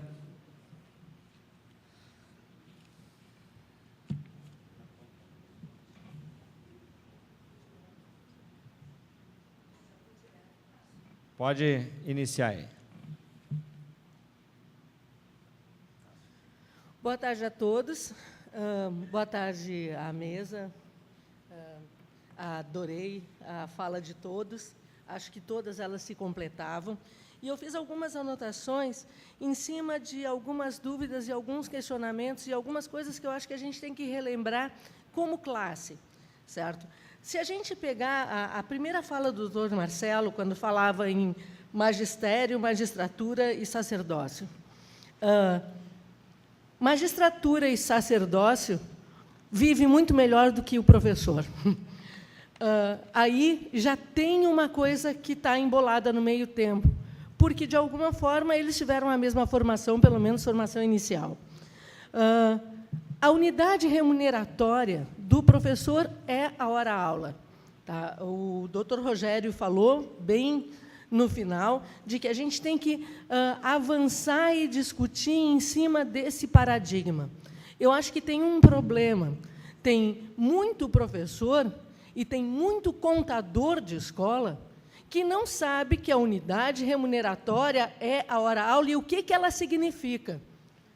Porque o que significa, o que está dentro desse valor que se chama hora-aula. Tá? Quando se fala na carga horária do professor, se fala em uma semana de 4,5 um mês de 4,5 semanas, mais 1/6, que seria a hora-atividade. 1/6 para uma gama de conteúdos e de coisas e fazeres que vai muito além dessa medida pequenininha, que é 1/6 do tempo do professor fora da hora-aula que ele teria disponibilizado para fazer as outras atividades fora da hora-aula. Tá? Eu tinha anotado, antes do Dr. Rogério falar, a questão das 8 horas de trabalho, 8 horas de lazer, 8 horas de descanso. Tá? Se a gente for pensar num professor que trabalhe 8 horas, aulas, quer dizer, 8 horas dentro da sala de aula, ele vai ter, no mínimo, 4 horas além desse horário para fazer o seu planejamento. Quer dizer, ele tem 4 horas roubadas, que deveriam ser do seu lazer, que deveriam ser para nada, para olhar a família, para ir ao cinema, para pensar na sua vida. E daí o que a gente pensa? Nas férias a gente vai fazer um curso de atualização, porque a gente não tem durante o ano. E isso é muito sério. Tá? Outra coisa que eu acho que a gente devia pensar, assim, a gente vê muitas vezes a fala da patronal defendendo que não existe viabilidade na escola com esse outro formato ou com um outro formato, porque não teria como se pagar a escola. A gente vê as famílias dizendo e defendendo que não se sustenta a escola do jeito que ela está, porque ela está desatualizada, ela precisa de modernidade, ela precisa desses tablets e dessas coisas todas que a patronal também está pedindo para a gente fazer. E a gente vê o professor defendendo que precisa de tempo de lazer, que precisa de tempo para aprimoramento, que precisa de dedicação e tempo para a elaboração dessa escola, sem falar da modernidade, porque, se a gente falar da modernidade, precisa de mais tempo ainda. Tá? Então, eu não sei, eu faço um apelo em cima de se pensar, ou como se pensar, na questão de precisa aumentar a hora-aula, para o professor ter uma remuneração que não precise aumentar a sua carga horária para aumentar o seu salário. A gente tem uma profissão onde aumentar salário é aumentar a carga horária. A hora-aula é a mesma a vida inteira. Quando ela começa a aumentar um pouquinho, o patrão diz, não, esse professor está muito caro, temos que começar um outro. Então, assim, a primeira coisa da hora-aula. Segundo, tem que, de alguma forma, pensar ou diminuir esse trabalho extra-classe. Já vou terminar. Tá? Terceiro, tá? Tem que haver uma compreensão da magistratura para que se entenda o trabalho de professor como um trabalho diferente de um trabalhador outro qualquer que não seja apertar botão. E, por último, tem que haver compreensão da classe, certo? De tudo que envolve esse trabalho, que muitas vezes nós, professores, nos esquecemos. Eu queria... Obrigado, Margot. Professor Zé Carlos, lá de Minas Gerais, nosso companheiro Simpro Minas e da Contea. Boa tarde a todos. Eu gostaria de fazer esse debate muito interessante. Lá no sindicato em Minas Gerais, nós fizemos uma luta, né, em 89, que é interessante. Porque todos esses argumentos, quando a gente coloca para os nossos patrões, nossos empresários, eles não conseguem, com todos esses argumentos, eles não são sensíveis a compreender esse quadro de situação e desqualifica o tempo todo a nossa profissão, né? E nesse período, é lógico que era um contexto de muita luta, né, dos trabalhadores no Brasil, era um processo contra a ditadura militar, onde havia grandes mobilizações, né? Isso estava na nossa pauta, como estava na pauta de todos nós, né? Lá, como nós aqui, a relação, nós somos de horista, né? Esse contrato é de horista. E era um debate. Nós fizemos uma greve de 30 dias, e fizemos manifestações, né, na praça, nas ruas, quase 2 vezes por semana nós fazíamos grandes manifestações lá, e fizemos debate, inclusive, com os juízes, né, que depois de 30 dias, nós não conseguimos convencê-los. Tivemos que entrar em dissídio, suspendemos a greve e entramos em dissídio. Eu falo isso porque foi um conjunto de componentes, né, de componentes que, nesses dissídios, nós conseguimos introduzir, né, uma decisão, né, jurídica, né, no tribunal, que foi belíssima. O relator colocou, mais ou menos, colocando que todo senhorista e toda hora trabalho que não está sendo colocado fora da sala de aula, naquele momento de aula, é um trabalho escravo, né? Não é remunerado, e foi uma belíssima decisão, e foi por unanimidade, o tribunal acompanhou. Eu acho que é um debate, né? Eu acho que essa questão, hoje, lá nós estamos discutindo a importância da gente discutirmos a jornada, né? Porque senhorista é uma coisa, o que é esse negócio? É mensurar. E nós conseguimos, em 20% de esta classe, né? A quantidade de aula que nós damos por semana, nós introduzimos 20%, que até hoje nós entendemos que é pouco, né? Foi um valor simbólico, né? Que é essa questão de mensurar esse percentual. Mas essa é uma luta, né, que nós estamos travando e vamos debater, e estamos tentando ampliar, né, para 50% e mais ainda, né? Era isso. Obrigado. Estão encerradas as inscrições aqui. Agora é o professor Marcos Fur, aqui da direção do Simpro. Depois teremos mais 4. E estão encerradas para depois a gente retomar com os painelistas. Boa tarde, participantes desse nosso seminário. Atividades de adensamento institucional é como temos designado no Simpro-RS, e consta no título do painel desta tarde, esse requisito permanente das instituições, a presencialidade dos professores no ambiente das escolas, das instituições, ou nas atividades promovidas por elas. Adensamento institucional, porque esta presença do professor, ela confere visibilidade, ela confere densidade às instituições, e por isso ela é requerida, porque o professor é este personagem central da atividade fim da escola, da prestação do serviço que a escola representa. Este temário desse painel, ele nos ocorreu pela frequência com que isto acontece e pela desfaçatez com que se requer esta presença dos professores. E o pior é que deixou de ser só pela picaretagem do ensino, porque eu vou me permitir me referir desta forma a uma parte desse segmento mais mercantilizado da educação privada nesse país, mas estas práticas, elas têm sido adotadas, infelizmente, também por tradicionais instituições, universidades, que no começo desse ano, uma das maiores universidades aqui do Estado, estava requerendo a presença, no final de semana, dos professores numa atividade, num lançamento que ocuparia sábado e domingo, né?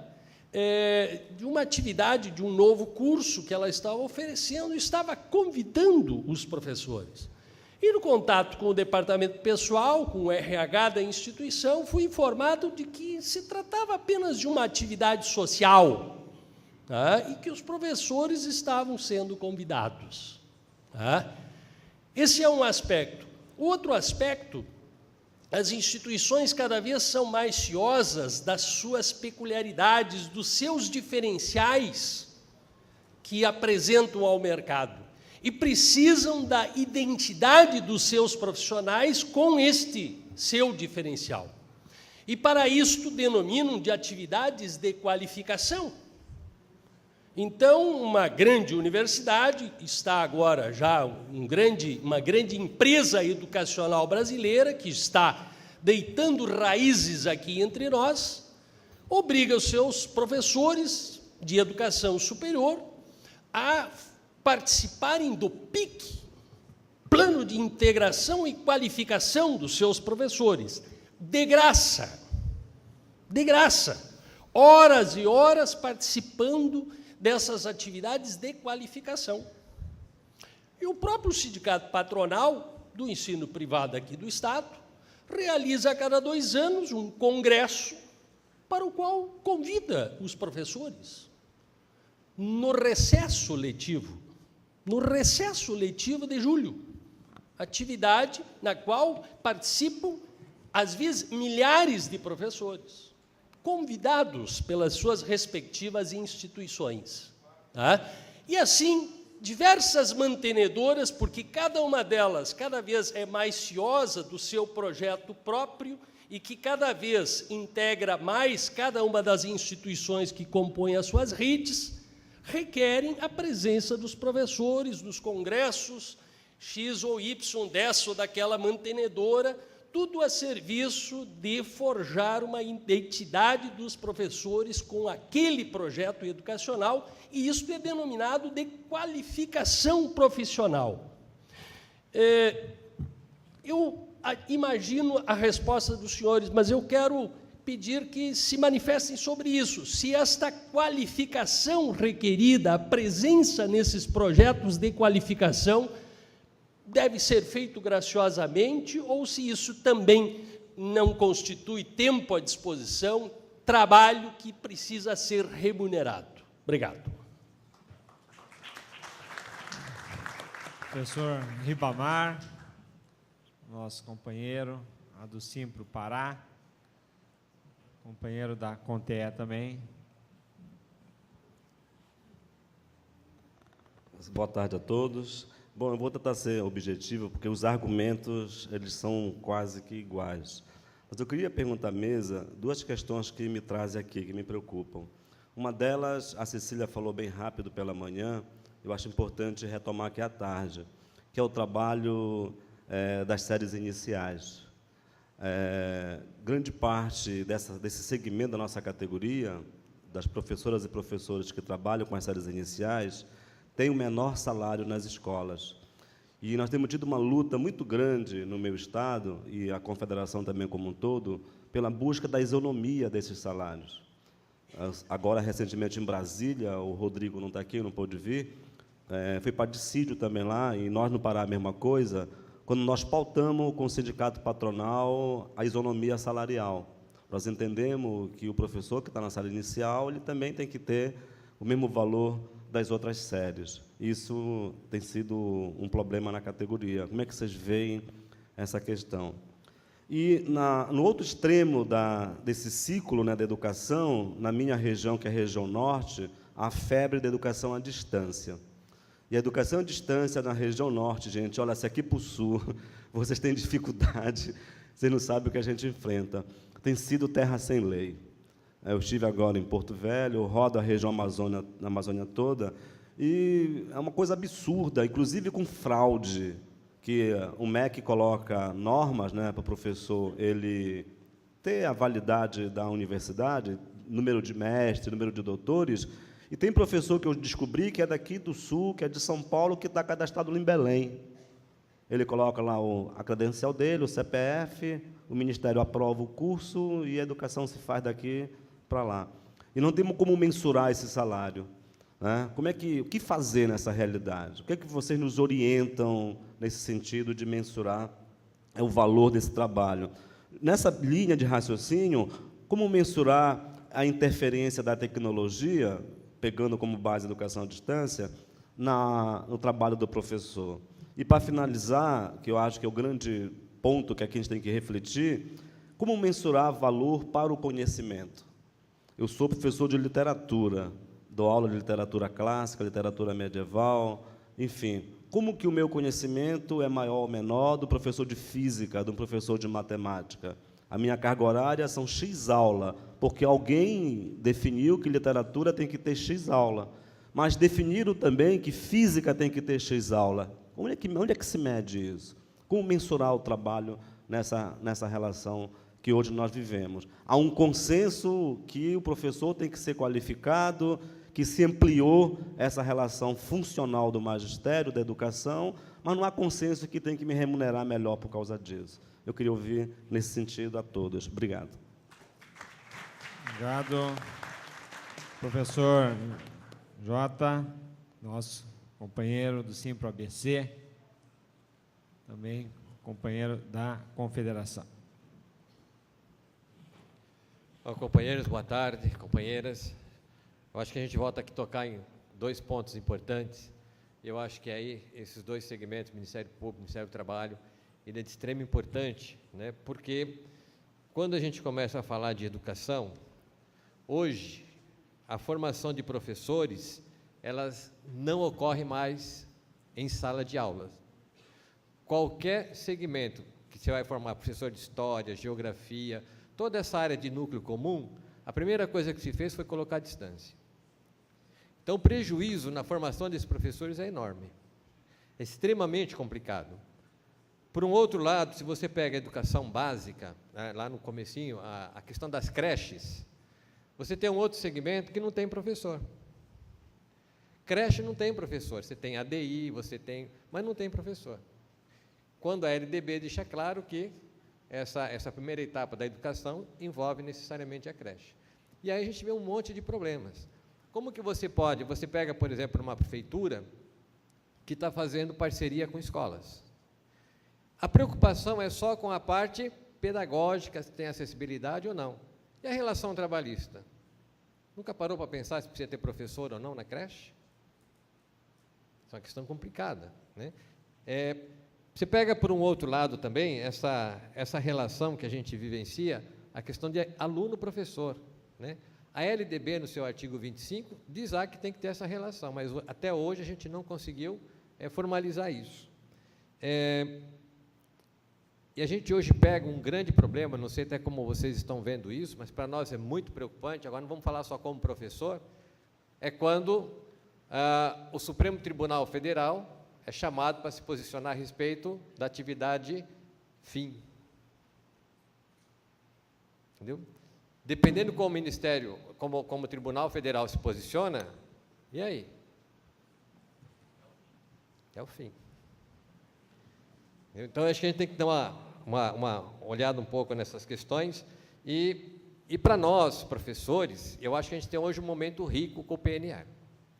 O PNE, se você der uma olhadinha no artigo 13 do PNE, nós temos 2 anos de luta para buscar alguma regulamentação.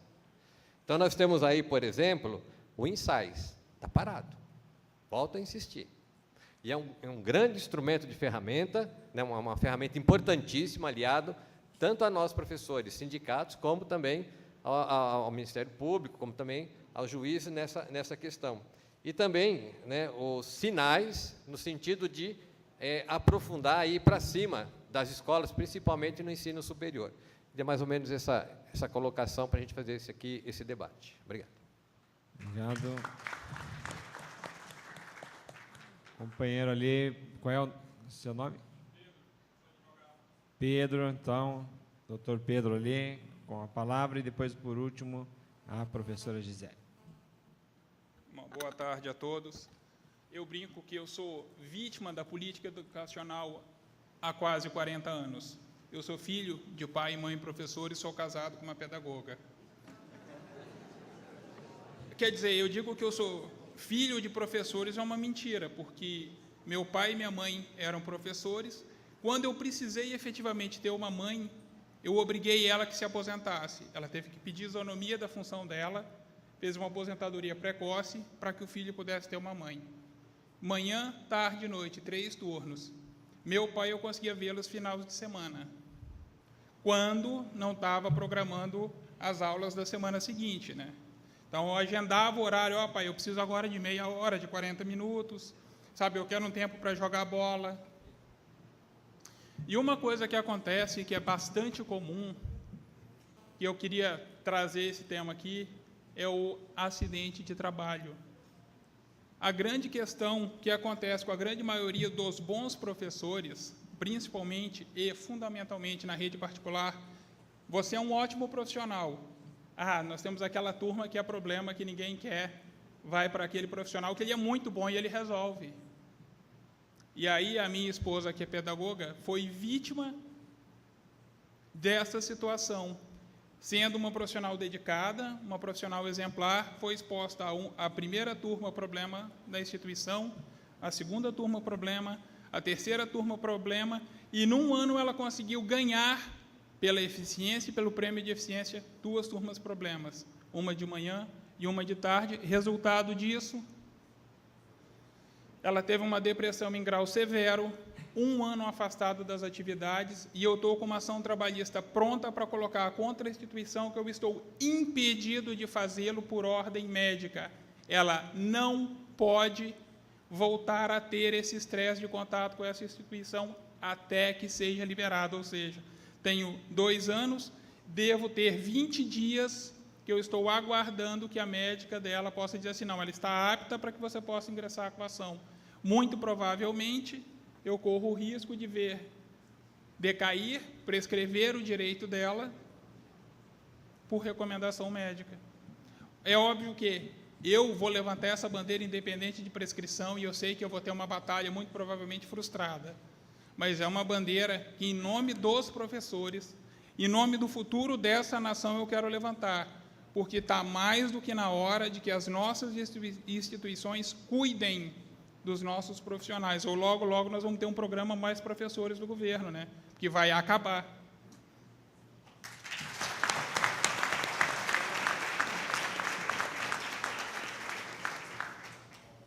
Professora Gisele, Simpaete Tubarão, também nossa companheira da CONTE. Boa tarde, senhoras e senhores. Boa tarde, palestrantes. Na verdade, eu quero mais compartilhar algo que vem me incomodando há um determinado tempo e que também vem fazendo parte de espaços de debate como a Sala dos Professores. É que cada vez mais, eu sou professora universitária, professora horista, e cada vez mais as nossas instituições particulares, elas vêm cobrando da gente, exigindo produção intelectual, né? Projetos de extensão. Lá em Santa Catarina, nós temos o tal do artigo 170, que é o acesso aos alunos carentes economicamente. Então, eles acessam, eles têm uma bolsa de estudo, e essa bolsa de estudo, a contrapartida, é uma produção intelectual para a sociedade, um trabalho comunitário. E precisa-se de um professor para orientação. Artigos, produção científica, enfim, esse trabalho intelectual. Porque a gente fala em planejamento, a gente fala em produção de prova, correção, os diários eletrônicos e a produção intelectual. O judiciário brasileiro, ele discute isso, ele vem discutindo essa produção intelectual, essa mensuração e essa remuneração desse trabalho intelectual, que é tão importante quanto aquela atividade desenvolvida em sala de aula. Porque isso fica. Lembrando que a gente ainda tem os direitos autorais, que as universidades também não nos remuneram, né? Aí fica a pergunta para vocês. Muito obrigada.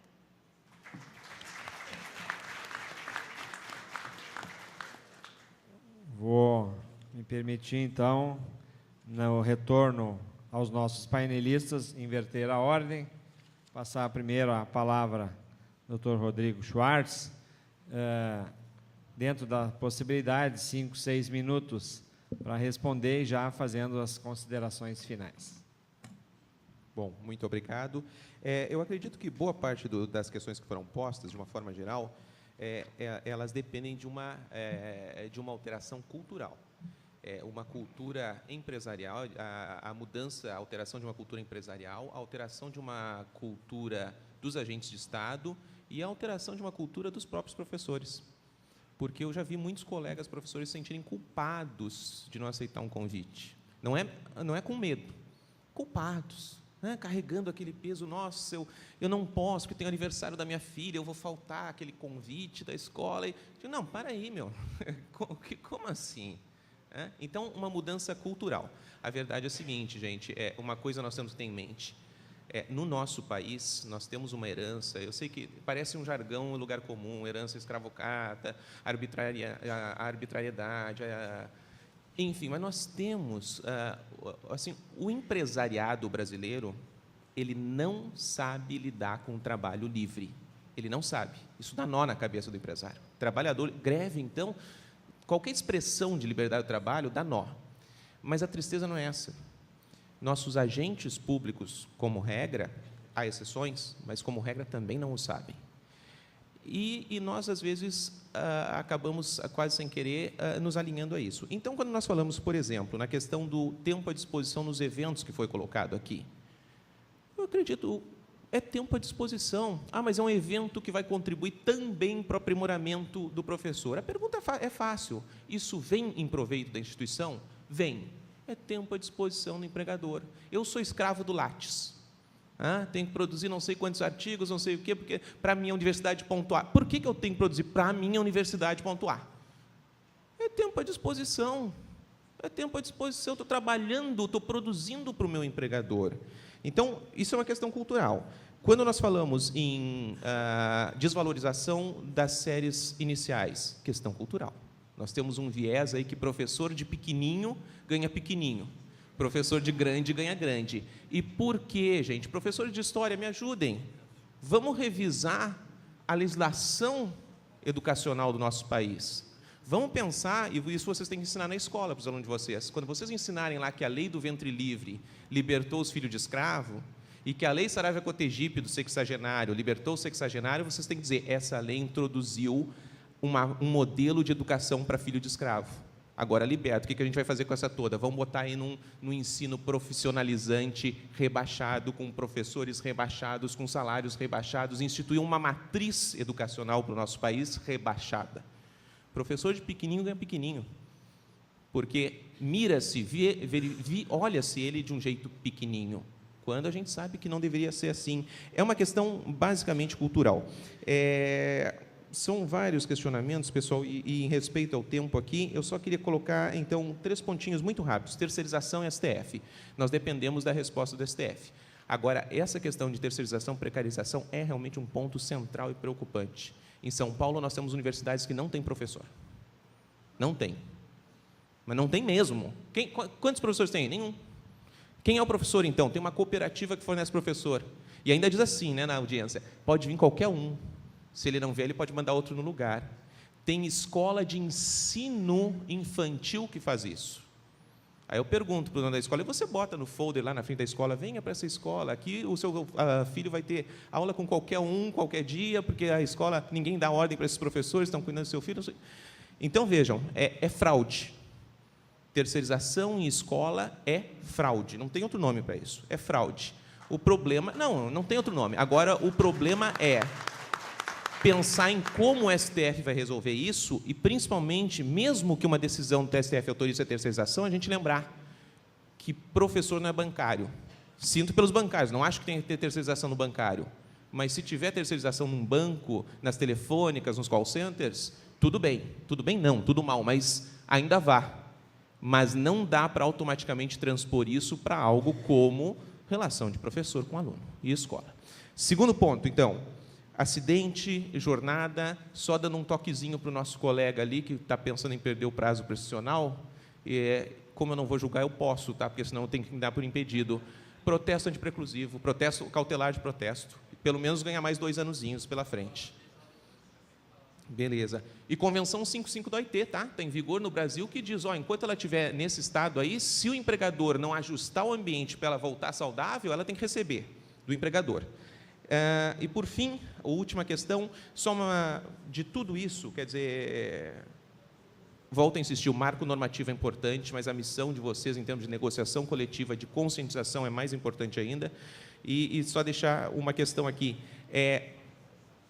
não existe inviabilidade econômica em melhor remunerar o professor. Isso é uma falácia.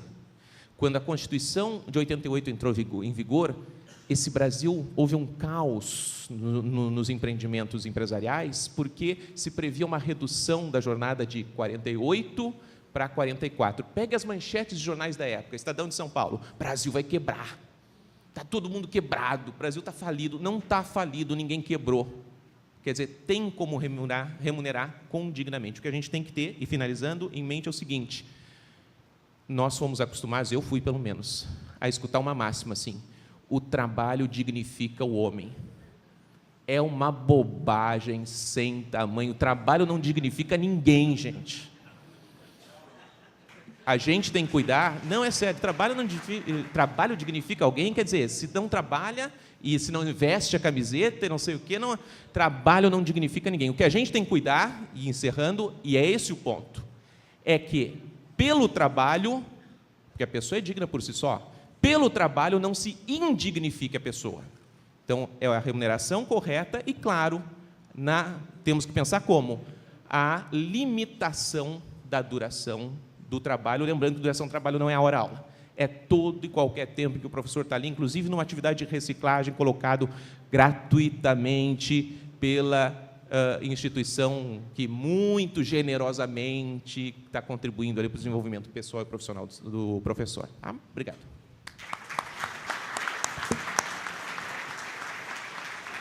Obrigado, doutor Rodrigo. Já passo de imediato a palavra para o doutor Rogério. Bueno, muitas perguntas, mas eu vou focar na fala do professor Marcos, porque ele me parece que sintetiza um pouco da problemática que a gente está trazendo aqui. Essas festinhas que as universidades fazem, as escolas fazem, num ambiente de competição entre elas, eu não coloco isso no plano do comprometimento e da vinculação, do amor que o professor tem pela atividade docente. É uma frase que eu não preciso trazer mais elementos para ela. Quer dizer, a minha irmã, por exemplo, eu estou bem familiar, minha irmã trabalhava numa instituição de ensino superior, e ela não era professora, mas ela era explorada 12, 13, 14 horas por dia, porque ela precisava fazer as tais de festinhas, né, que o professor Marcos está falando em qualificação, enfim, são festinhas, né, em que ali se vê que o professor está vestindo a camiseta, que ele está num processo integrado e tal. Isso nada tem a ver com comprometimento, não tem a ver com aquilo que a gente espera de um professor. Isso é a degradação total desse processo que para nós é nobre, que é o processo educativo. Quer dizer, essa situação que está colocada hoje de uma forma muito triste, eu vou dizer, e que foi aqui trazida pelo professor Marcos, está sendo colocada também na discussão da terceirização. A gente fala à vontade da terceirização porque o Ministério Público está diariamente trabalhando junto ao STF para não permitir que essa situação se consolide. Porque fica aquela discussão, mas é atividade fim, atividade meio, pouco importa, isso não nos interessa nem um pouco. Interessa o seguinte: o empresariado está comprometido com a não precarização? Esse é o ponto. Se me disserem que vai terceirizar atividade fim, atividade meio, atividade seja lá qual for, mas que continuarão garantidas todos os mínimos direitos dos trabalhadores em termos de saúde mental, em termos de saúde e segurança na parte física, em termos de não discriminação, em termos de salário digno, etc., etc., para mim pode fazer o que quiser. O problema é que a discussão não é séria. Quando se debate isso, quando se chega no detalhe da discussão, não se ouve o empresário defender uma proposta que, de fato, vá significar a não precarização. Então, para nós, terceirização, do modo como está sendo colocado no STF, nós estamos... a nossa associação ingressou na ação para defender a nossa proposta e nós vamos até o fim.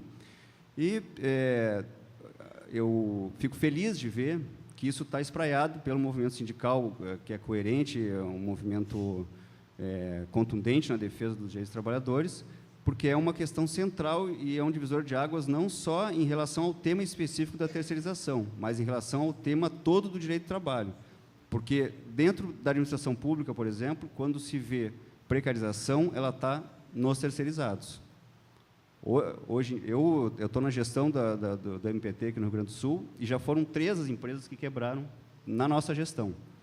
E, por uma determinação nossa, a gente pagou os trabalhadores quando quebraram as empresas, mas pagou depois de 2 meses de um longo processo de convencimento, inclusive, de alguns colegas e de alguns servidores que diziam que isso não estava previsto em lei, etc., etc. É uma cultura toda, e graças a Deus a gente está revertendo o processo e está chegando a um ponto de conseguir, minimamente, trazer um pouco de dignidade a essa situação.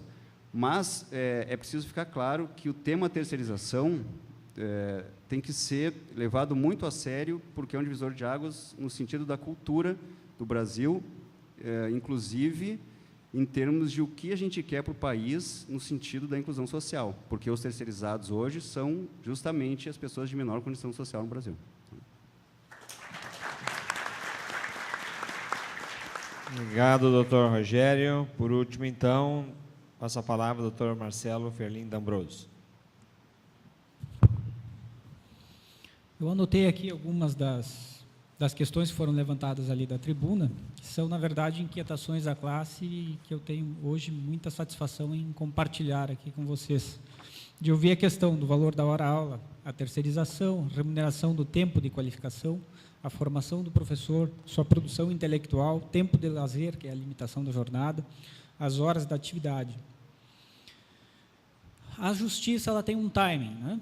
As questões que hoje vocês debatem aqui de uma forma mais contundente, que é o que vocês vivem na sua realidade, até ela ser vertida numa ação, ela ser julgada, ela ir para um tribunal, ela formar jurisprudência naquele tribunal, subir ao Tribunal Superior do Trabalho e ali consolidar algo mais, isso tem um tempo. Por isso que é importante o que o doutor Rodrigo disse, de trazer a magistratura junto com vocês, e hoje nós estamos, nós dois aqui, de representantes do doutor Rogério do Ministério Público, dou os parabéns aqui de novo para o Simpro, né? Todas essas angústias que vocês têm passam também por uma releitura do papel sindical, e me parece que este evento vai nesta linha de um novo papel sindical que se exige hoje em defesa dos direitos da categoria. Discussão de proposições legislativas, né? Como bem pontuou aqui o doutor Rodrigo, essa superação do paradigma de horas-aula versus horas-atividade, como reconhecer e mensurar este tempo de trabalho. É possível hoje? É possível. Nós temos lá o artigo 4º da CLT, que nos dá essa orientação.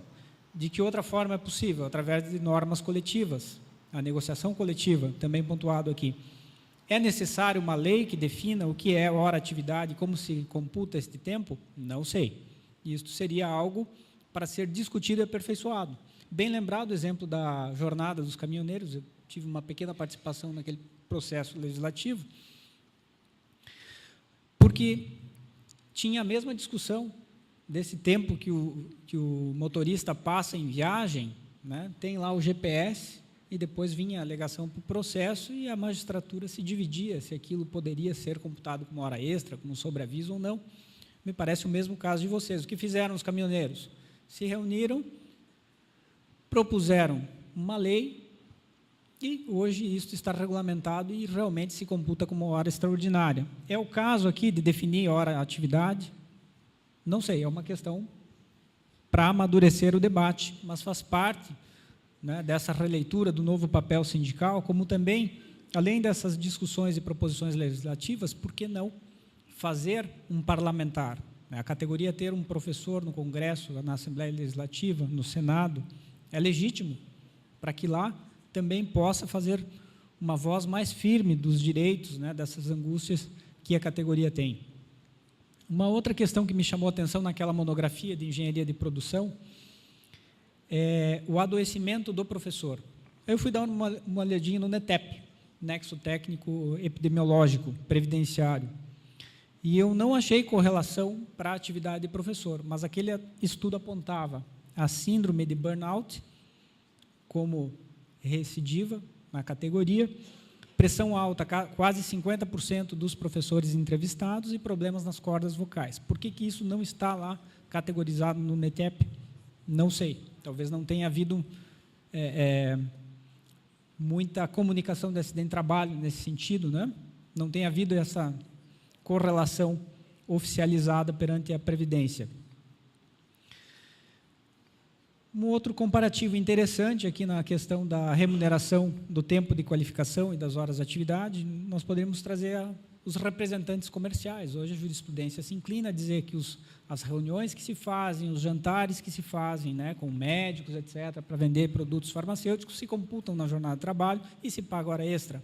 Então, o mesmo se poderia dizer que o que não é hora-aula seja hora de atividade, tempo extra-classe, tempo com adicional de hora extraordinária. Então, são questões que hoje vocês discutem aqui e trazem essa abertura com o Ministério Público e com a magistratura, importantíssima, e seria interessante levar para nossas escolas judiciais e do Ministério Público, para fazer um debate mais amplo e para sensibilizar um número maior de magistrados que possam compreender essas angústias que vocês têm. Eu agradeço novamente, então, a oportunidade de participar desse painel aqui e poder vivenciar a realidade cotidiana dos professores. Obrigado.